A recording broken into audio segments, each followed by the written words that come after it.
I'm a family physician in Fort Collins, Colorado, CEO of Miramont Family Medicine, which is a network of patient-centered medical homes in Colorado. We're a level 3 NCQA recognized patient-centered medical home.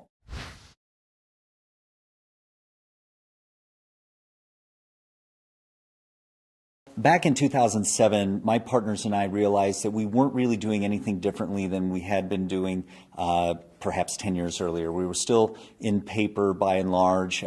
We didn't have a good handle on our metrics, had no idea how many of our diabetics, for example, were at goal. And we decided that we had to get out of last century and start building for the future.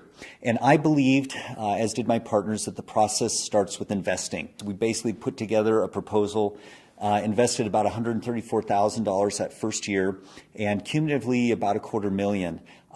And from that, we improved our safety, our efficiency. So we were perfectly positioned then to do meaningful use on the margin, if you will. Most of what was required, we were already doing. We were already e-prescribing. And so our incremental costs to do it were not so great. And I would suggest that doing an improvement project with electronic health records simply to get meaningful use dollars is not a good strategy.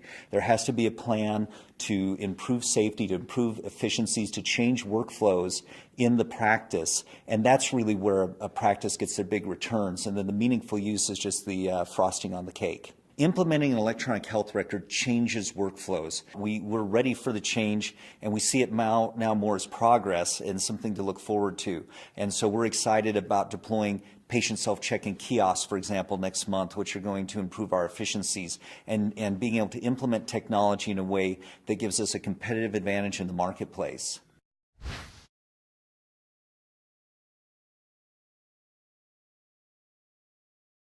Well, it starts with having a PACOS number assigned through the CMS website. And then once a physician is registered, which basically says, look, I'm going to do this, they have to start collecting data.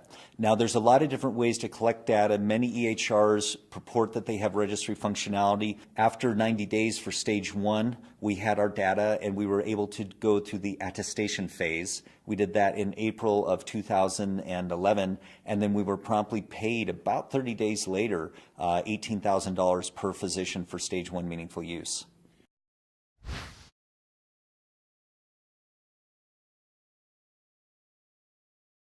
It really rewarded us well. I'm in an economy where we had 34 primary care doctors shutter their doors in the last 8 years. 8 of those were actual bankruptcies, and the number of emergency room physician beds, the number of emergency room beds increased by 100%. The number of emergency room physicians increased by 50%.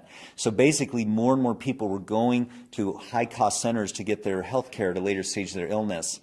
And yet, while that was all going on, our practice was able to grow from 1 physician and 1 computer to 14 providers, 4 locations, about 50 employees, over 80 computers working in a centralized data center, and about 27,000 patients.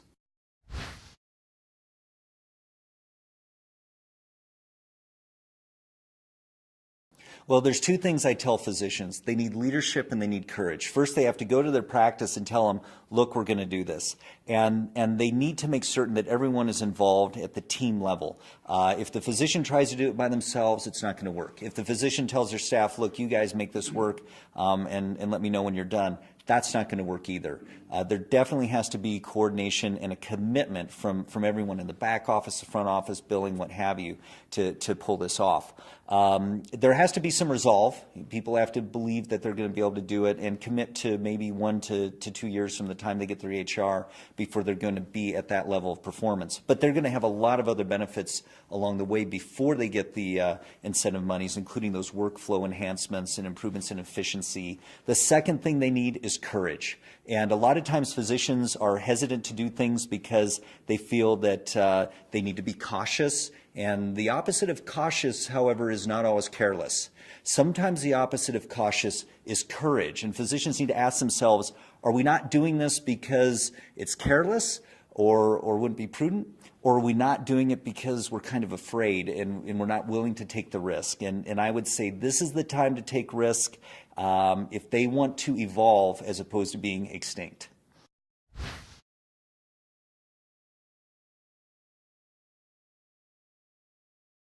Trying to get patients to change their behaviors as well is an ongoing challenge, just as when we try to get them to quit smoking or to lose weight. But we found it very helpful to have some care coordinators, to have some health coaches. And so we've used some of our incentive monies, not just to pay for the IT, but also to help make certain that we can do the care coordination piece that comes with the ability to use the tool at its maximum effect. And that really helps get the patients to buy in to the process. Many patients are aware of what we're doing. For some of them, it's probably below the radar. But for those who've seen the awards or know what Miramont's been able to achieve because they've been with us for 10 years and have seen the transformation, they're pretty proud about it.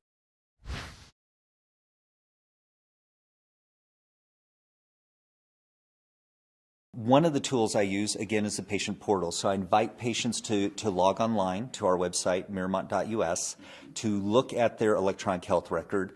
Sometimes patients come back and they say, well, I saw this diagnosis and I don't have that. And then we go back and we look and it turns out maybe that was a working diagnosis from a year ago. We can delete it from their chart. And as patients see that now they have some control over what's in that medical record, so we've gone from the old age where the physician is sitting there with the pad, well, Mr. Jones, tell us what's going on.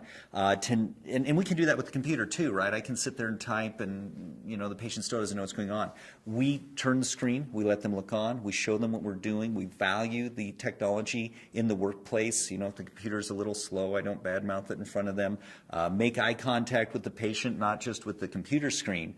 And over time, they start to realize that this really is a fantastic tool that gives them more power over the data as well.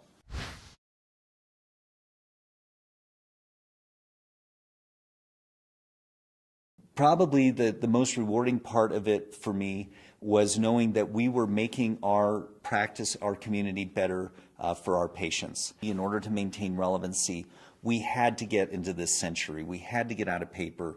We had to start being able to utilize the new technology the way other industries have. And in doing so, we've created patients that are healthier, an environment that's safer, a workplace that's more efficient so that staff are happier. It's easier to retain staff.